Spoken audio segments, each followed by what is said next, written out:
You've seen Easter bunnies before, but not like these. These aren't friendly mascots handing out candy. They're masks for something much darker, something that watches, waits, and strikes when you're most vulnerable. What starts as a family visit, a lonely spring break, or a childhood holiday photo spirals into a waking nightmare. Because behind the plastic smiles and fuzzy costumes, some things were never meant to be worn by anyone at all. Good evening, ladies and gentlemen.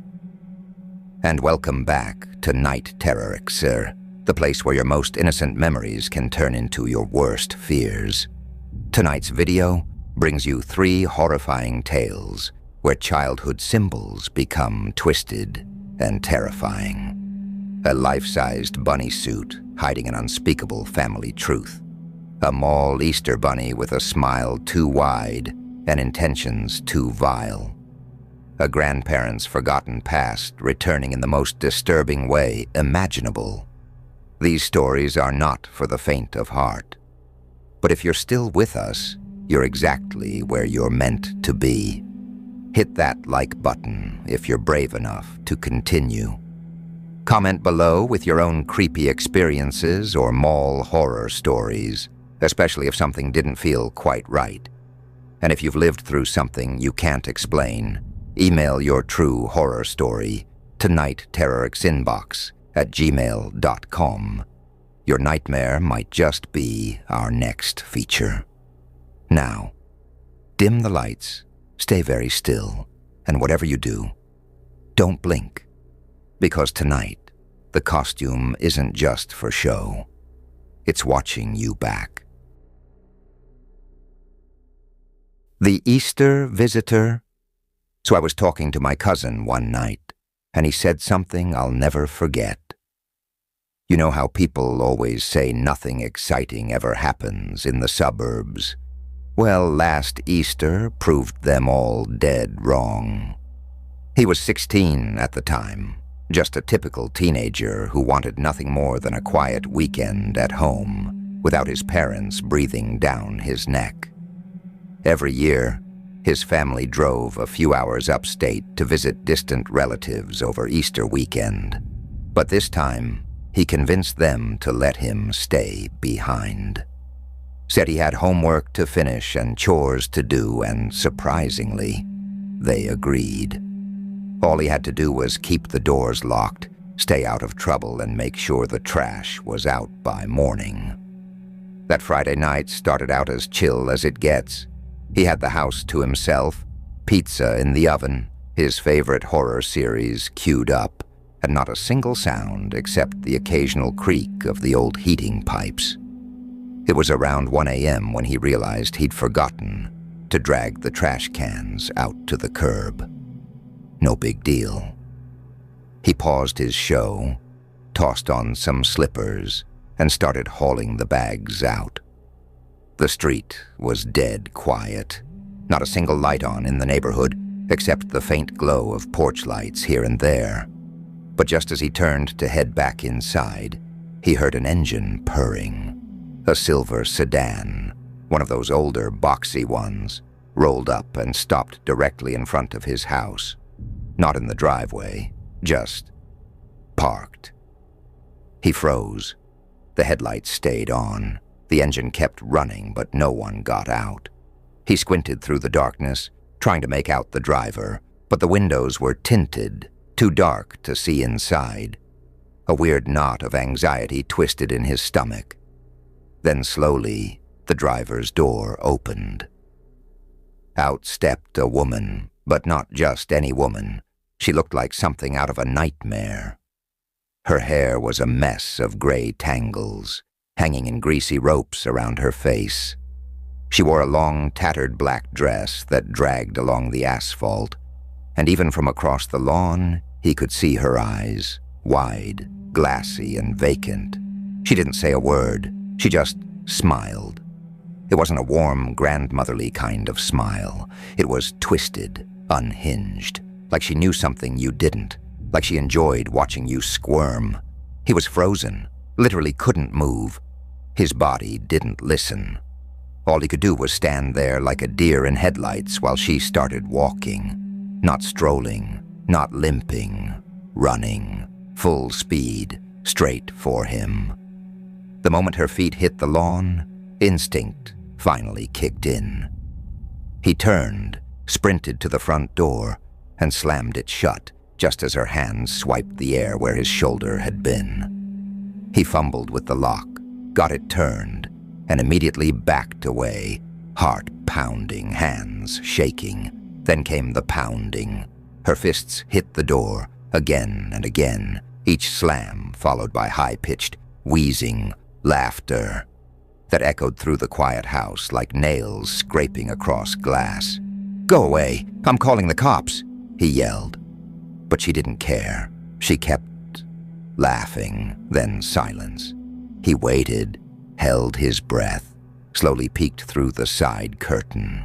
She was still there, but now she wasn't at the door. She was at the mailbox, digging through it like a raccoon, giggling to herself, dropping something inside. He couldn't see what it was, just that she looked proud, like she'd just accomplished a mission.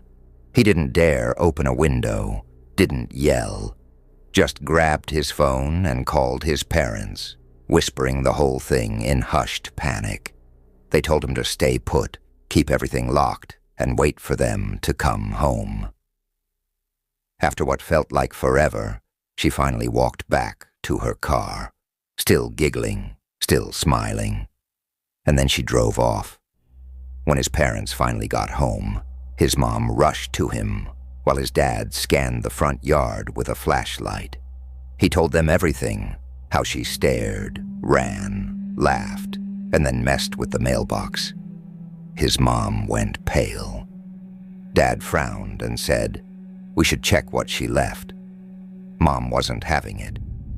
What if it's something dangerous? So they called the cops. When the officers arrived, they approached the mailbox with caution. One of them put on gloves, opened it slowly, and began shifting through the letters. That's when he stopped, pulled out something small, an Easter egg, bright pink and yellow, speckled with blue and white. It looked completely harmless, like something a kid would find during a backyard hunt. But when the officer opened it, his face changed. His lips tightened, eyes narrowed. Then he muttered something to the other cop, and they both looked at the family. The officer turned to the kid's mom and said, "Ma'am, I suggest your son not see this." Of course, that only made him more curious, but one glance at his mom's face and he knew better than to push it. What was inside that egg? Graphic photographs, the kind no one should ever have to see, let alone find in a pastel-colored toy. The kind that made his mom sit him down and explain that sometimes people aren't just weird. They're dangerous. The police took a report, promised to investigate, and 2 days later, they got a call. The woman had been arrested. Turns out she had been driving around for weeks, placing similar eggs in random mailboxes across the county. Hundreds of them, all filled with horrifying content. And when they asked her why she did it, she just smiled and said, "People need to see the truth. I'm just opening their eyes." Since that night, Easter's never been the same for him. Even now, whenever he sees a plastic egg, something inside him recoils because he doesn't see candy or colorful surprises anymore. He sees that smile, that twisted, hollow smile from the woman in the street. And every Easter, he wonders if she really ever stopped.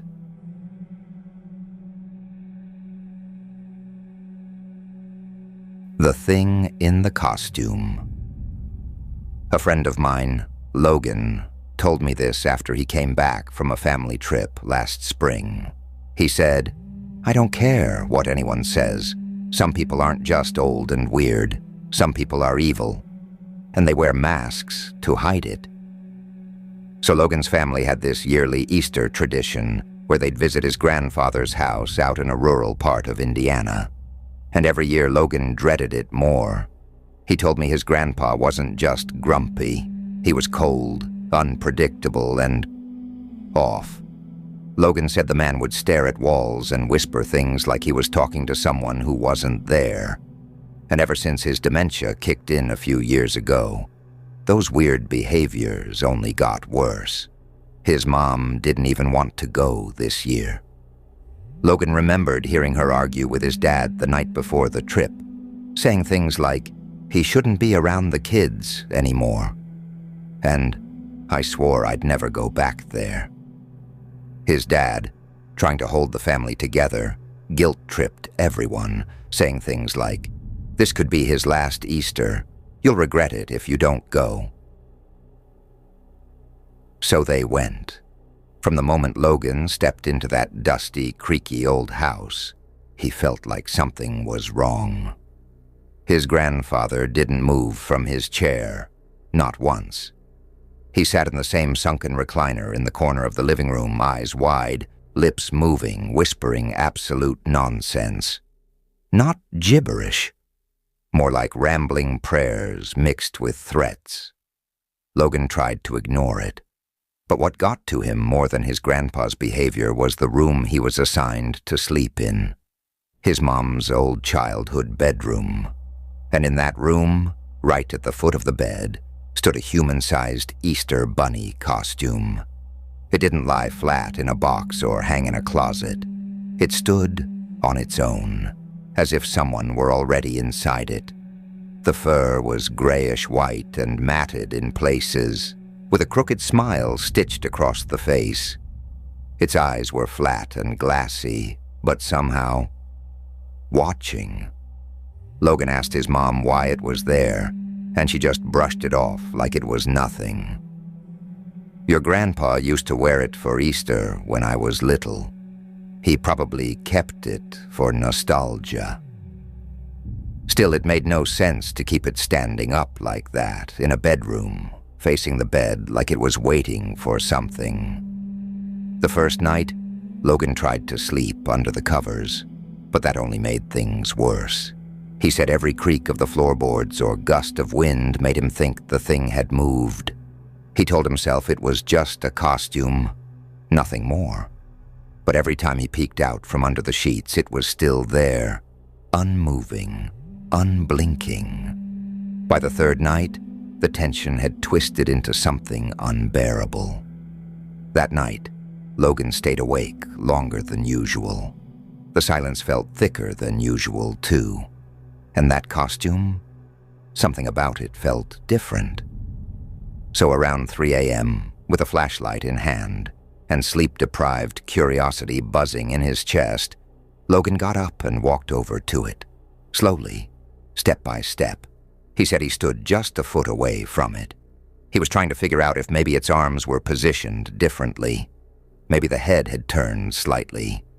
But as he leaned in, squinting to inspect the face, he heard breathing, heavy, labored, coming from inside the costume.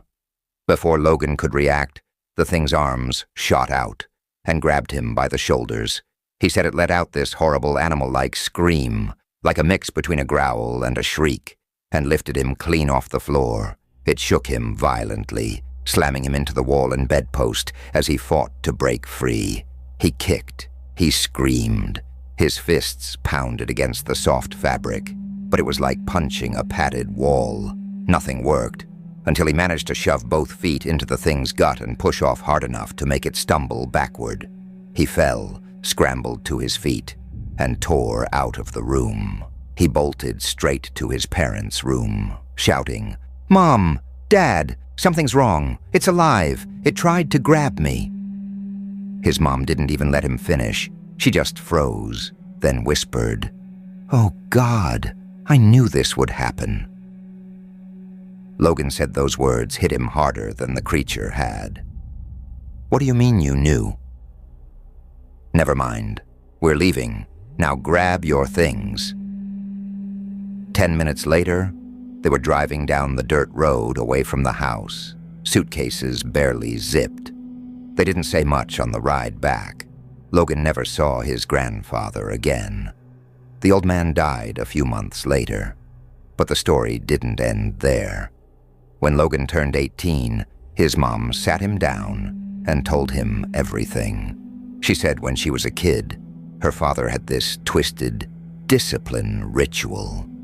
He'd dress up in that same bunny costume and stand in her room at night, motionless, silent, just watching her. If she moved, if she made a sound, if she wasn't asleep, he'd attack, pin her down, shake her, sometimes scream. He never spoke about it in the morning, never explained, and when she tried to tell someone, they'd tell her it was just a nightmare. Eventually, it stopped, or at least she thought it had, until the dementia set in. She realized that by taking Logan there, she'd unknowingly triggered something dormant in her father. The old mask, the old habit, came back. But this time, it wasn't just childhood trauma. It was real. Logan felt it. He heard it breathe. And to this day, every time he sees an Easter bunny costume or hears the soft rustle of cheap fur, he feels his chest tighten. Because somewhere, in the back of his mind, he still isn't sure if it was his grandfather or something else entirely hiding behind the mask.